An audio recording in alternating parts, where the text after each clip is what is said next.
Good morning, everybody. I recently just came across Tmat, and I'm honestly kind of surprised I hadn't heard of them sooner. It looked like most of their advertising was geared more towards like work trucks, but I thought that this might be an awesome solution to help me organize my truck bed for camping and overlanding trips. I reached out to them and they were kind enough to send me a kit for review.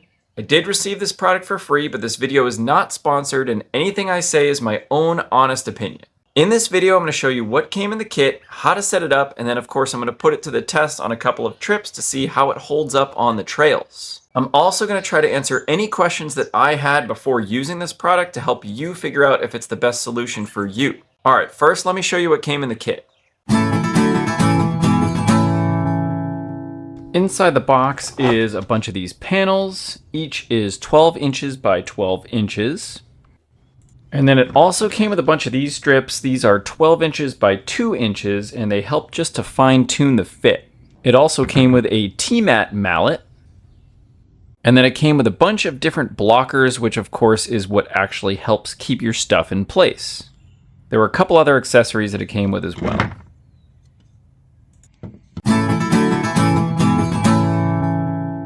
Before we install it, I just want to talk about the problem. Why do I want to try this product out? Real quick, here's how I typically lay out my truck bed.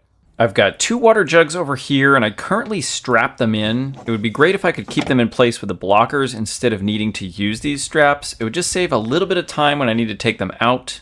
Then right here is my cooler, and I know it moves when I'm driving. I can hear it. I'm hoping this will allow the cooler to stay stationary on the roads and the trails. The next big one is my stove. I keep it right here, but it always slides around. I've tried straps, but they have not worked. I'm hoping I can use the blocker to store it upright so then I have more space here. And then the stuff I keep back here slides around a little bit, but not as much, and I'm hoping the Tmat will just prevent that altogether.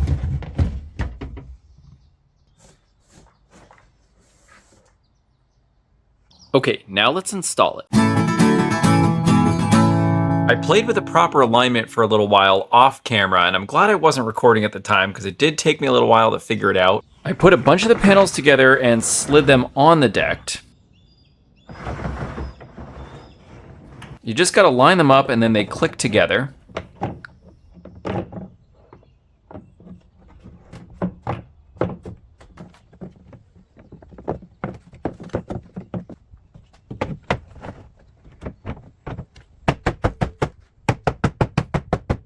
Not all the panels are here together yet, but if you have the deck drawers, Tmat recommends screwing their mat into the deck platform to keep it in place. For this one, I did drill a hole here, and then what took me the longest was figuring out where the hole needed to be and aligning it properly, but ultimately it wasn't that bad.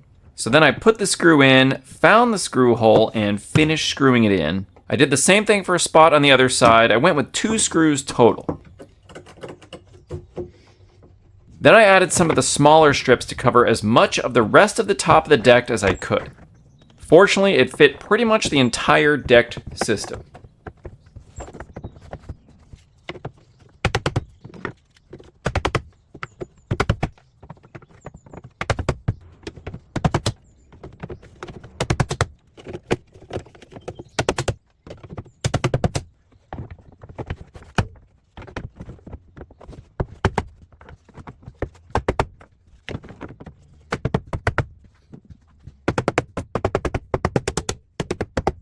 Now that it's installed, we're going to load the gear and figure out exactly where to put the blockers. We'll start with the never-ending box in the back corner, then the 2 water jugs.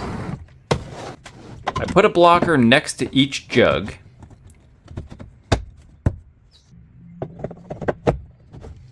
Then I put my leveling blocks and my trash bin next to the never-ending box. I wanted my power station to sit up a little higher, so I used my engineering skills to make it happen, keeping this in place with another Tmat blocker.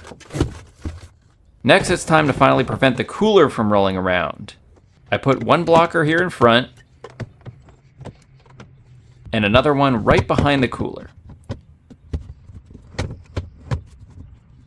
Then the snack box.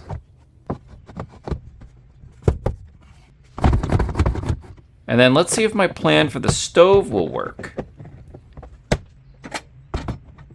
It's so close, but the width of the stove is just a little bit too long, but it might stay. One more blocker for the snack box and for whatever else I put next to the cooler. I had played with that configuration a bit off camera so it'd be a little smoother showing it on video. At this point, I'm pretty happy with how it's laid out, and I'm going to test it out over the next few weeks, and then I will report back with my thoughts. It is now August 3rd, and I've had the opportunity to use this on 4 trips now, and I took some notes. Starting with the first use, we did a one-night trip down in Oregon, and we were on a couple of pretty rough roads for about 5 miles. It worked pretty well, but there were a few things that didn't stay in place perfectly, so that led me to rearranging the blockers a little bit, especially for where I had the water jugs. Also, that trip made me realize that you just lose a tiny little bit of height in the truck bed. In this example here, before I was able to take this trash bin out, and now just because of that little extra height of the Tmat, I can't take the trash bin out as well. Fast forward to now, and like I said, I've used it on 4 trips, and some of them have been on really rough terrain. My overall impression is that the Tmat has been amazing, and for me has been an amazing solution. One thing I kind of realized I want is blockers that are a little bit taller and take up less width. That way I'm not limited in what I can put in the truck bed because of blockers taking up too much width. I think that would be the perfect type of blocker for an overlanding setup. And I actually reached out to my contact with Tmat and told them this, and they did tell me they're working on more blockers and something that sounds like it would fit that description. I've got some other things I want to mention. I was able to use my action camera to record inside my truck bed on one of the bumpiest roads I've been on so far with the Tmat.